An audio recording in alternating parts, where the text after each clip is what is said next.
Vous avez 2 semaines pour faire vos exposés. Vous devrez donc les rendre Attendez la suite. le 1er avril.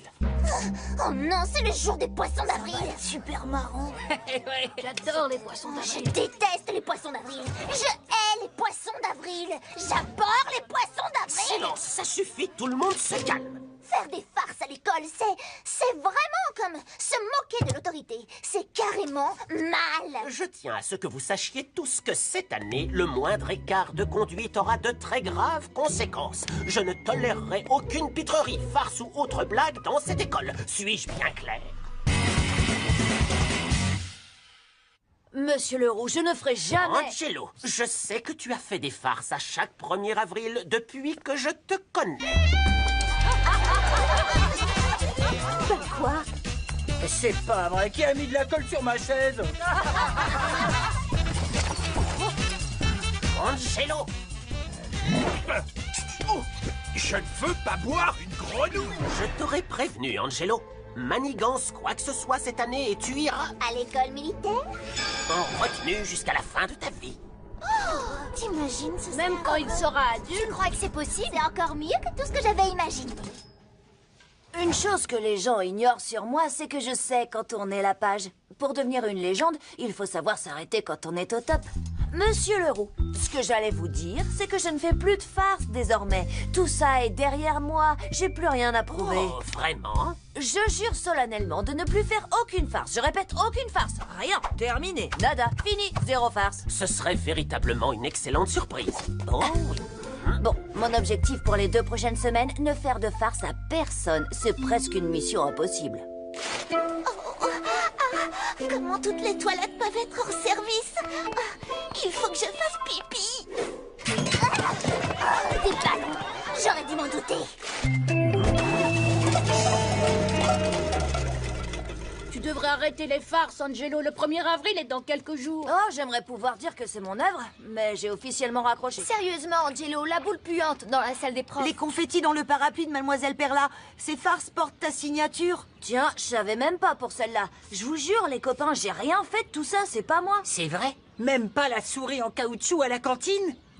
J'aimerais pouvoir dire que c'est moi, mais j'y suis pour rien. Alors, Angelo, qu'est-ce que tu penses de mes farces? T'as jamais fait aussi bien, pas vrai? Mais oui, comme si c'était toi. Angelo, tu ne devais plus faire de farce. Tu m'avais donné ta parole. Je vous jure que c'est pas moi, monsieur. En plus, si c'était moi, et c'est pas le cas, je voudrais que tout le monde le sache, n'est-ce pas? Si tu essaies de m'embrouiller, c'est réussi. Écoutez, monsieur Leroux, moi aussi, je suis une victime. Je me serais pas fait de farce à moi-même, pas vrai? Oui, c'est juste. Bon, je te laisse le bénéfice du doute pour cette fois. Mais je te surveille et crois-moi, j'ai des yeux d'aigle. Cette fois, ça devient personnel. J'en reviens pas que Manetti récolte les honneurs pour tes super farces. C'est mauvais pour ta réputation, tu sais. D'accord, pour la dernière fois, j'y suis pour rien. J'ai des alibis en béton armé pour chacune de ces farces. Et alors quoi? Manetti serait le génie derrière tout ça? C'est sûrement la première fois que les mots Manetti et génie sont employés dans la même phrase. Ouais, c'est clair. Et vous savez quoi? Plus j'y pense, plus je me dis que celui ou celle qui a fait tout ça, qui que ce soit, est quelqu'un de très malin. Mais qui ça peut être? C'est ce que je dois découvrir pour protéger ma réputation. Toi, on ne s'amuse pas dans les couloirs. Il n'y a qu'une élève dans tout le collège capable de te piéger comme ça. Gladys!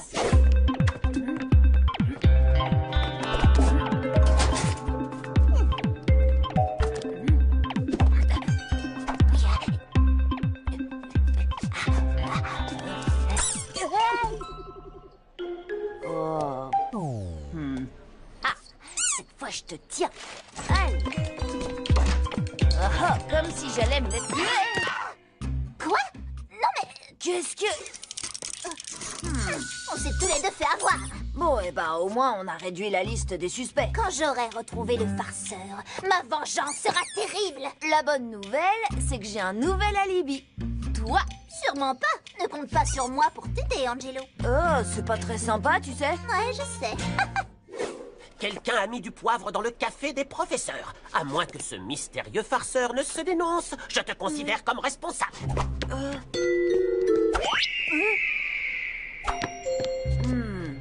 On se reprend et on se concentre. J'ai un farceur à coincer. Et pour attraper un farceur, il faut penser comme un farceur.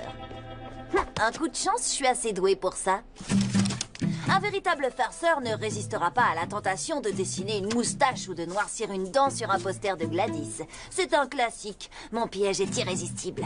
Je n'ai plus qu'à attendre comme une araignée sur sa toile. Non, c'était toi. Oh, je suis démasquée. Ah bah ça alors, je m'en serais jamais douté. Bertrand François. Non mais franchement, c'est carrément génial, bravo. Je t'arriverai jamais à la cheville, Angelo. T'es un maître en la matière. La référence, une légende vivante. Ouais, c'est un vrai don. J'admire beaucoup ton travail. Je suis un de tes fans. J'ai même fait un album. Un album? Ouais. J'ai des photos, des articles du journal de l'école, des interviews et même des figurines.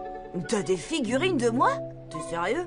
Très sérieux. Oh, le reçu pour la pizza que j'avais fait livrer au bureau du principal, c'est vraiment dingue. Ah, une photocopie couleur unique de l'intérieur de mon nez. Hallucinant. Tu accepterais de me faire un autographe dessus, s'il te plaît? Non, c'est pas vrai, je rêve. C'est certainement la seule photo qui existe de Monsieur Leroux en pyjama. Ouais, et c'est l'original en plus. Et en HD, bien sûr. J'en reviens pas qu'il ait pu croire que la réunion parents-prof était une soirée pyjama. C'est vrai, Angelo, tu sais que t'es un véritable génie de la farce. Oh, arrête, tu me gênes, même si c'est la vérité. Écoute, Bertrand François, pour la punition que veut me donner Monsieur Leroux. Ouais. Tu sais, Angelo, je suis sincèrement désolée que mes farces te causent des ennuis. Je t'en veux pas. Et tout bien réfléchi, même pour me sortir de cette galère, j'ai aucune envie de te dénoncer. Au lieu de ça, j'ai décidé que j'allais t'aider. Tu veux m'aider? Te prendre sous mon aile. Quoi, tu veux que je devienne ton disciple? Grâce à moi, tu vas jouer dans la cour des grands. Tu vas devenir un pro. Je vais faire de toi une star de la farce. Comment faire des farces aussi bonnes que les tiennes? Ah, il suffit d'un peu de réflexion et d'organisation. Angelo, j'accepte ici humblement ton offre. Pour réussir cette mission, il faudra rester discret. Alors jusqu'à nouvel ordre, plus de farce au collège. D'accord? Comme tu voudras, Angelo. Jusqu'à ce qu'on trouve le plan parfait, je veux que tu continues à t'entraîner. Mais chez toi. Je le ferai. Pour commencer, un soir, mets la brosse à dents de ton père au congélo et remets-la en place le matin. Tu la connaissais, celle-là? Non, elle est bonne. Voyons voir. Est-ce que ta mère fait des tartes ou des gâteaux? Plutôt des gâteaux. Enlève une part et remplace-la par un morceau d'éponge. N'oublie pas de le couvrir de glaçage. C'est comme si c'était fait. Maintenant, on va trouver ensemble la farce qui te correspond le mieux. Perso, j'aime bien réinterpréter les classiques. Pas toi? Absolument. Oh, tiens, tu as quelque chose sur le front? J'ai promis de plus faire de farce, mais il n'est pas interdit de passer le relais et d'aider quelqu'un d'autre. Il nous faudra autant de bouteilles de savon et de shampoing que possible. Il faudra aussi que tu récupères celles qui sont chez toi. Viens, on va voir dans la cuisine. Tous les jours, t'en apporteras 2 à l'école et tu les cacheras dans ton casier. Oui, noté. C'est sans danger, mais très efficace. Et le matin du 1er avril, tu en verseras dans les toilettes. Ok, compris. Et dans les lavabos. Pas de problème. Et ensuite, tu ouvriras le robinet général. Ce plan est parfait, Angelo. D'accord, alors reprenons. Règle du farceur numéro 1. Avoir un plan. Règle numéro 2. Bien choisir le moment où tu revendiques ta farce. Règle numéro 3. Se demander si la farce est sans danger. Vraiment. S'assurer que la farce est vraiment sans danger. C'est ça. Et bien sûr... Et ne parler de sa farce à personne tant qu'elle n'a pas eu lieu. Tout se passera bien. C'est normal que t'aies le trac. C'est un grand moment. J'aurais aimé pouvoir être là pour te soutenir. Quoi? Pourquoi tu ne viens pas? Si j'ai pas un alibi en béton armé, je risque très gros à cause de cette farce. Alors je reste à la maison. Mais je ne pourrais... Sans toi, je ne pourrais... Oh là là. C'est ton grand jour, Bertrand François. Tu es prêt? Que la farce soit avec toi.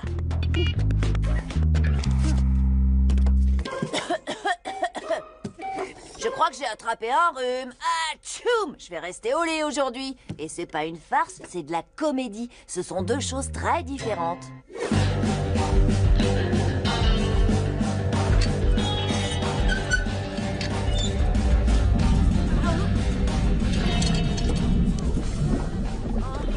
Mais qu'est-ce qui se passe là-dedans? D'où sortent toutes ces bulles?